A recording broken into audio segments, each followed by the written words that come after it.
can do it. Oh, lost Look it. at that. I planned that the whole time.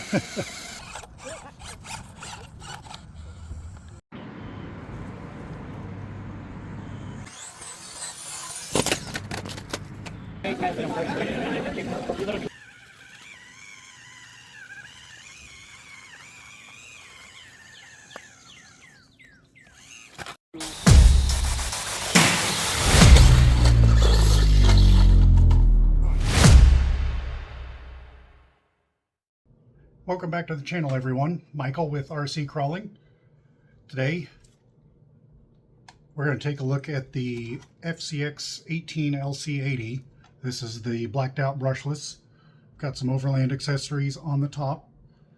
I've already done some upgrades to it, but I am going to take the body off and let's just talk about the upgrades. I'll walk you through what I did, and then we'll talk about what I did, and then we will go run this on the rocks. See if it's made any difference that we can notice. All right, let's take a look at this thing without the body on. To get the body off, it's a bit of an aggravation. The ladder on the back, this screw is missing because you have to take it out to detach the body from the chassis. So I've just left that screw out. So there's a couple screws here and a couple more screws up here. And in all their infinite wisdom, they are Phillips instead of the hex heads, which I just find annoying switching back and forth. So I'm going to pull the body off and we'll take a closer look underneath what I have done to this thing. So I lied, misspoke. You do use a hex on the rear to get the rear of the body released from the chassis by taking those two screws out, one on each side. And this is a 1.5 millimeter. So those screws on the back, and you do use a Phillips screwdriver on the front for those two screws. So I'm going to go ahead and get this off and we'll take a look underneath the body. All right, got all the screws taken out, so the body is now free to be pulled off. There is one wire connecting the lights. So your blinkers, reverse lights, headlights, light bar is all controlled by the light module, which is on the underside of the body. So handy to have one wire to disconnect instead of a whole rat's nest under here. So underneath here, there's our receiver ESC combo. That's the Outrunner motor. It does have a guard on it. This is the 2-speed transmission. And this is the shift servo that shifts the transmission versus the steering servo up here. So what I've done to this thing is I've added these shock towers or shock keys. So the normal mounting position is where this screw goes. So that's where the shocks originally mounted to. And these are 3D printed, available from Etsy. From Jorks, I think it's Joe RC's. I will leave a link to that Etsy in the description. But all I wanted to do with this is lower the ride height. So it's not got much more flex, but with the body on it, when it's on level ground, it does sit just a bit lower versus stock. So these are the same stock size wheels and tires, zero offset wheels, same size tires. I don't remember what stock is. I think it's 58 millimeters. But anyways, doesn't really matter. So was able to change the shock position and lower the ride height, which helps with center of gravity. And I think it just looks better. The wheels and tires fill up the wheel wells a little better instead of having a big gap. Kind of looks like a daddy long legs with these skinny little shocks showing through. So not a big change there. Helpful. The other change I have done, but I'm going to go ahead and pull it apart and show you how to do this, is I put a 20% overdrive gear in the front diff. So now these front tires spin 20% faster than the rear tires. We've talked about before in the FCX24 build-along series, that will help keep the front end planted when we're climbing, because these front wheels and tires are spinning faster. So in theory, when we're climbing, this is pulling the back end up. So the back end is spinning slower, it's kind of dragging along, and the front wheels will stay planted, dragging the rear end up. Now, in cases where you just don't have enough front weight and you tip back, that overdrive is not going to help. Underdrive is not going to change anything. But it does help on climbs and tightens up the turning radius. So to get to our diff gears, we've got 4 screws under here that we'll need to get to, and we'll need to pull the C-hubs off, which normally you can see from the factory there's a screw right there. I undid it and screwed it in the back. Let me see if I can get this to focus. There's that screw head right there. So, and what that allowed was a little bit more turning angle. It doesn't have that screw head to hit. So I am going to pull the wheels off. I'm going to undo those 2 screws in the back and these 4 screws that hold the diff cover on, and then we'll get this opened up and take a look what it looks like inside that differential. All right, got the wheels off. Now is a good time to talk about maintenance. These axle shafts are wrapped in just hair and dirt and grossness. There's plant matter from running it outside. So good time to take some tweezers, pull that all off of there, make sure it's clean and operating smoothly. So I'm going to do that, and then we'll keep breaking this thing apart. I have taken off the steering linkages from the knuckles, went ahead and took the screws out of the back here, and I'm just working on this last screw on the diff cover. So these top screws are longer than the rest of the screws.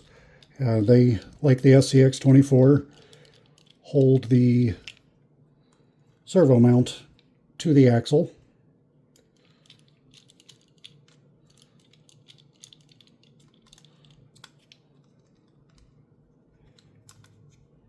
So now with that off of there, our servo comes loose. This will probably be the next upgrade. This servo annoys me. The servo saver annoys me. I want my tires and wheels to turn when I want them to turn, and the servo be damned. So probably going to go with the Endura 11 kilogram, just like most of my other builds. I'm rough on servos, and I have not killed one of those yet. It's not the fastest, but it's not the slowest, and can take up to 8.4 volts. So that's the reason it's my go-to servo. I think it'll fit in this. If anybody's upgraded the servo on the LC80, what'd you go with and why? I'd love to hear from you. So now that all the screws are out, our C-hubs and portal boxes all come apart. So you can see that's how the portal box works. Our axle shaft comes off the differential, and through the magic of many gears, the axle stub here is lower than our axle shaft. So that's what gains us the extra clearance with portals, instead of having a straight axle, which would mean that our axle stub would come straight out here. We wouldn't need this whole box. It'd just be a normal straight axle. You can see I've still got some cleaning up to do, still some hair wrapped around there. So I may go ahead and just open my portal boxes, pull this axle stub out, and really make sure it's cleaned up good before we throw it all back together. Pull off the other side, and then that cover kind of fell off with it. So that's the cover that goes on there. And inside, a couple bearings. We've got one gear here that we can go ahead and pull out, and then there's one tiny gear in the back. So instead of a worm screw set up like the FCX24, this has I believe it's a rack and pinion. Correct me if I'm mistaken, because neither of these look like a rack to me, but I'm still learning. So make sure to mark which way the gear goes in here, because if you flip it like so, it fits, but it will reverse the direction of your axles. So make sure you are paying attention as you take it apart, how it goes back together. That's really all I wanted to open it up for and show you, is what it looks like inside. This is already the 20% overdrive gear. It's greased up. It still looks in pretty good condition, so I'm going to button it all up, and then we're going to go hit the rocks. While I was working on the LC80, I noticed I was missing some wheel screws. Unfortunately, I didn't have any more black ones, so silver went in. That's fine. You won't notice them out on the rocks. But good reminder to use blue Loctite on any metal-to-metal screw connections. If you use it in plastic, it's going to ruin the plastic, so don't put it in where you're screwing into plastic. We are all buttoned up together again. So let's go find some rocks. And for a future video, I have been working on that build. So more on that later. But for now, we're going to go run the LC80 and see how she does. Here we are on the backyard course. Let's just hit some of the same lines that we've hit before and see how she does.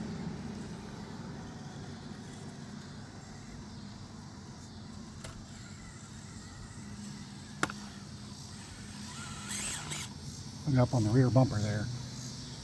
Now, of course, the little bit of weight from the scale accessories is going to make this handle a little different and offset some of the upgrades I have done.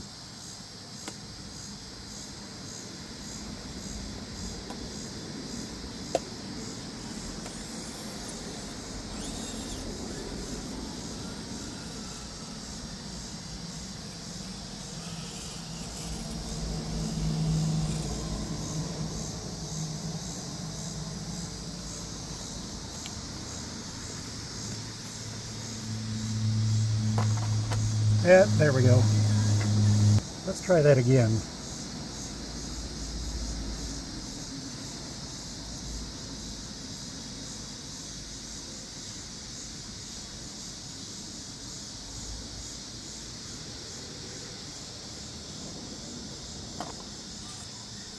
That's what I was trying to go for.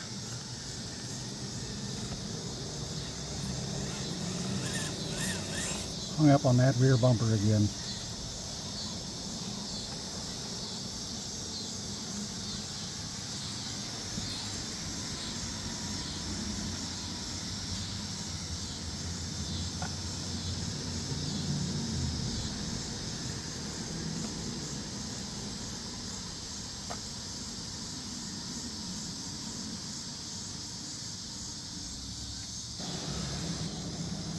Let's just come on down this descent, and we'll come on up. Come on, focus. See if we can make this sharp turn.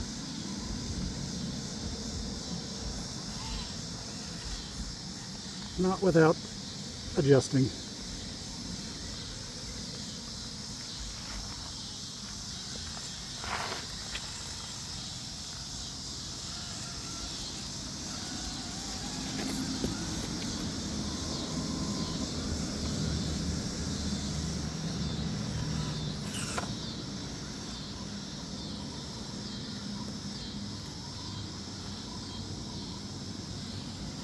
That was nice. Come on, baby.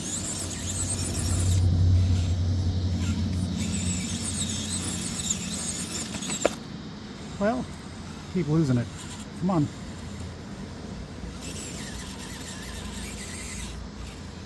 There we go.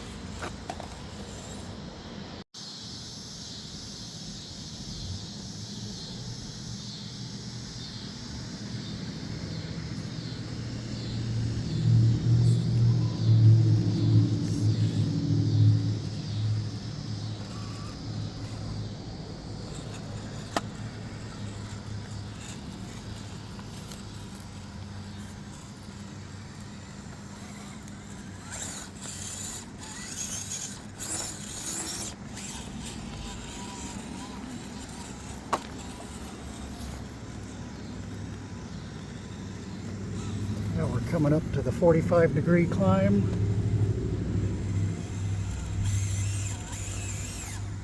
Uh-oh. Let's see if we can crawl through this. Lifting real bad in the front. Just able to make it.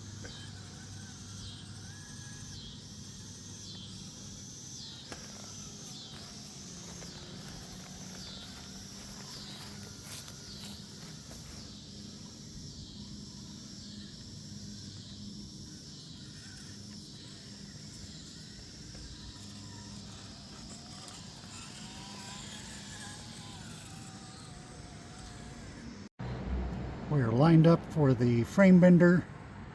Let's give it a shot.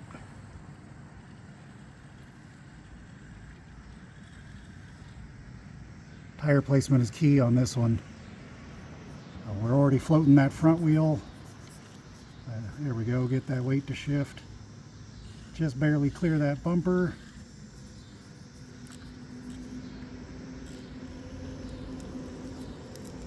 Turn into the tip just a little bit till we can get to settle back down and nice and easy through it.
for watching. I hope this was helpful to somebody. I hope it was enjoyable. I really enjoy the scale, looks, and handling of this very lightly modified brushless LC80. The wheels add some weight. The drive shafts add some weight. I like the tires. I like the repositioned shocks. That's kind of how it sits now. It's a good cross between a scale trail truck and a pretty capable little crawler. What have you done to your LC80? What do you plan to do? What's your favorite mod? Do you want yours as a trail truck? Do you use yours for crawling primarily? Let me know in the comments. I enjoy hearing feedback from everybody and hope to catch you soon in the next video.